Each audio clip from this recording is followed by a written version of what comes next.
Sam Darnold doing what he's done is truly one of the best stories we've seen entering a Super Bowl week in quite some time. Because he has been on a journey. Michael Irvin talks all the time about distance traveled. He always talks about that.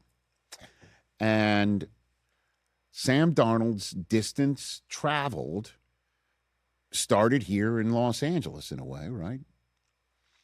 And as a USC quarterback, being taken by the Jets, third overall in the 2018 draft, after Baker Mayfield is drafted, before Josh Allen is drafted. Those are the two quarterbacks taken around him. And he's now beaten both of those guys to the Super Bowl. Lamar Jackson was taken later. Remember, Josh Rosen here in town, a UCLA guy, said that he was going to make everyone lament passing up on him. And Josh was very highly touted going into that draft. Lamar Jackson, another MVP, he's beaten to the Super Bowl. And listen, his Jets time was a disaster. There's just no other way to put it. You know, it started, by the way, the pick six on a Monday night in Detroit, but he showed how resilient he was, and they actually won that game. Yeah. Yep. And that was with his head coach, Todd Bowles, who gets bounced, and the Jets hook him up with Adam Gase. That word that you just said as a guttural noise, Mike, sums it up. Yeah. And then it's time for Robert Saleh to come in, and the Jets have the second overall pick, and it's a new coach, and it's just like, we're moving on, Sam. We're trading you to Carolina. We're trading you to Carolina where Baker Mayfield is. And that's another distance traveled for another day where Baker, I hope, does make a Super Bowl in his career. Hope he earns that ability to be able to say what Sam Darnold is saying today, which is, how do you like me now? And I know that that's more Baker's brand than Sam Darnold's, right? Sure. And Sam had 3 great weeks in Carolina, right? We were joking about him being an MVP. Right? Yeah. But that's where he started to show you he has some ability here with the right mix, right coaching, right whatever. And that obviously he got hurt. McCaffrey gets traded. Baker gets a shot for a split second after working scout team defense. Both he and Baker wind up in in the state of California. Sam Darnold winds up on the bench in San Francisco. Makes his way to Minnesota. He gets the start, even though they drafted a kid in J.J. McCarthy, because J.J. McCarthy blows his knee out and Sam gets his opportunity and he wins 14 games. He wins 14 games, and he wins the hearts and minds of his teammates. That moment where he beat the Packers, and he's welcomed back into this locker room. Thank you for having this photograph, Freddie. It's awesome. I love this picture. He is just on the shoulders of his teammates. It's all good in the Minnesota hood. They've got 14 wins. All they got to do is beat the Lions the next week, and the Lions spank Sam Darnold and the Vikings, and they wind up here in Los Angeles for a wild card game that winds up with Sam being sacked 9 times. 9 times criticized by the play-by-play man for the Vikings, who's apparently on ice right now from his gig. Just leave it there. Sam Darnold now is what? Wanted in Minnesota. We still don't really have the full story. Apparently, they were offering him something that he wasn't interested in, or wasn't enough for him to be interested in, or he didn't really believe he'd have a shot to stay the quarterback. Word is the Steelers were kicking tires on him, too. But the Seahawks decide to go for Sam after they flipped Geno to their former coach and Pete Carroll in Vegas. And look at him now. Yeah, and his deal, 3-year, $100 million, was basically a 1-year deal. If it didn't work out, they could have easily got out from that deal, $19 million cap hit, just to let him walk. And now he has him in the Super Bowl. Mm-hmm. And he's probably got a big payday coming. Now, listen, I just want to revisit the Minnesota thing again because you know how I feel about J.J. McCarthy. That we'll see how it plays out. Kevin O'Connell has said over and over and over again that, and certainly on this program is the first time I heard it since he said it in other places, that organizations fail young quarterbacks before young quarterbacks fail organizations. And the avatar for that may just be Sam Darnold. At the end of the day, you know, the patience that you have for a kid may run out. The kid may also burn a bridge here and there within the building to get him out. I mean, every situation is different. That wasn't Sam's in New York.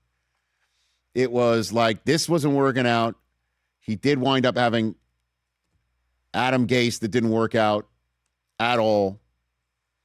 Wound up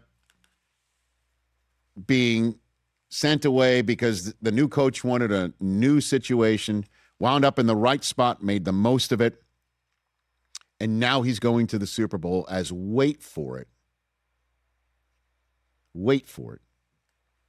the first ex-Jet starting quarterback in the history of the Super Bowl. No starting quarterback in the history of the Super Bowl has ever had "I once played for the Jets" on their resume. Save for the one who, you know. What? Who Joe Namath, yeah. Well, I mean, I used to play for the Jets on their resume. Right. Obviously, I'm talking. Joe Namath was the Jet quarterback in the Super Bowl, and it still is to this day the only person to do that. There's been no other starter. I used to play for the Jets. That's never happened. You know what's also never happened? I used to be a USC quarterback. No starting quarterback in the history of the Super Bowl has had USC. That's crazy. Wow. He's the first Trojan. He's beaten everybody from the 2018 draft class to the Super Bowl at that first round spot. He's beaten everybody. How do you like me now? And again, the results weren't there in week 18 and 19 last year for the Vikings. So they decided we're going to go with the kid. We drafted him, and the kid may turn out to be all right. And obviously, I'm rooting for him, and I'm rooting for Vikings fans. I'm rooting for everybody in Minneapolis right now. And so I am not sitting here saying big mistake. Certainly because I don't know if Sam Darnold is. This is what he had to say about making the Super Bowl after his distance traveled. I actually made it in 23 as well when I was in San Francisco. So, no, I'm just messing with you.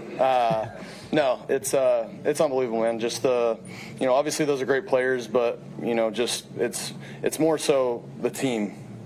Just the hard work that we've put in throughout this season, OTA's training camp. I talk about it a lot, but and I know every team works really hard in that off season when we're just working together. But to be able to go against that defense every single day, that got us better as an offense, and I know they could say the same thing about us. So we take it day by day, and that's the beauty about this team and these guys in that locker room, this coaching staff, is we're going to celebrate tonight. We're going to celebrate tomorrow in the meeting, and then we're going to move on, and everyone's going to look to see how they can get better for this game coming up in a couple weeks. Jets, Panthers, Niners, Vikings, now Seahawks. He will become the third quarterback to start a Super Bowl after playing for 5 or more teams in his NFL career. The last one to do it was Chris Chandler for Atlanta in Super Bowl 33. And before that was Earl Morrall, who lost to the aforementioned Joe Namath in Super Bowl 3. Sam Darnold is that. You know what other first he could achieve in this if he wins? He would be the first redhead starting quarterback to win. Is that right? Yeah, I checked before. Did you really check on that?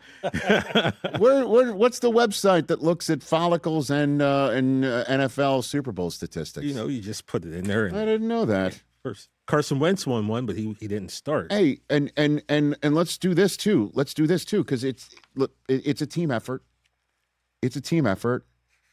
But if we're going to talk about how Stafford had, 2 Triple Crown receivers in his career, including one of his Super Bowl year with the guy who Darnold is throwing to right now, including that dart on 3rd down that essentially daggered the Rams' ability to come back in this game or give enough time to Stafford to do it, with Cooper Kupp. But Jackson Smith-Njigba has a chance in the Super Bowl to add to his total and come up with a 2,000-yard season. He's got 1,965 receiving yards now, including the playoffs in 2025.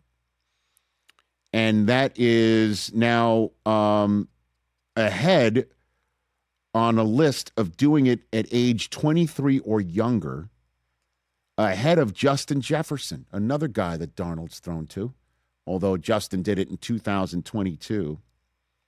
Ahead of Jamar Chase, ahead of Isaac Bruce, ahead of Randy Moss for the most receiving yards in a season of being 23 or younger, including playoffs.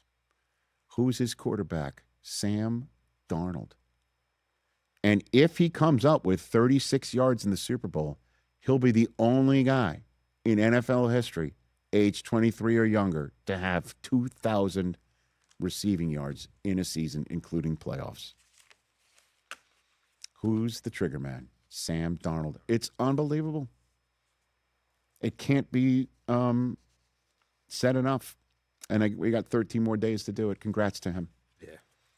Remember we had him on when he was a USC prospect, and we told him wearing a hat in the rain for his pro day was a red flag. We had a lot of fun with that. Yeah. We told him it was a red flag. That red we're Yeah. with hair like that. You hair, should, yeah. like you have elite hair. What should you care? What are you doing? Let it get. Who cares?